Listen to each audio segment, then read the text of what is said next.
جانا شروع کرتا ہے۔ بسم اللہ الرحمن الرحیم۔ دیکھیے ہمارا جو معاشرہ ہے وہ کسی ایک فرد کا نام ہے، معاشرہ ہم سب کا نام ہے، اور ہم سب کی ذمہ داری ہے کہ اجتماعی طور پر ایک دوسرے کی بھلائی کے لیے جو ہو سکے وہ کریں انشاءاللہ، اور شریعت پر چلتے ہوئے ہم اپنی آخرت کی تیاری کر سکتے ہیں۔ منمانی زندگی سے ہم اپنا بڑا نقصان کر سکتے ہیں، تو اپنی خواہشات کو قابو میں رکھیں۔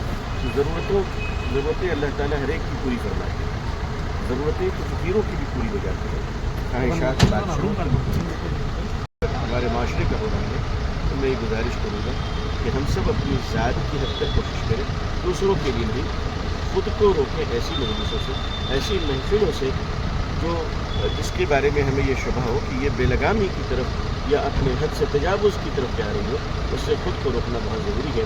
اگر ہم سب خود کو روکتے رہے تو ایک انقلاب آ جائے گا اور ایک دن پورا معاشرہ مل جائے گا اور بھلائی زمین پر برکت کی شکل میں نظر آنے لگے گی انشاءاللہ۔ اسی عنوان پر یہ اجلاس تھا، بہت سے لوگوں نے شرکت کی، میں بھی شریک رہا، اور دعائیں لوگوں کی ملی الحمدللہ۔ اللہ خوب جزائے خیر دے۔ السلام علیکم۔ ایک سوال میرا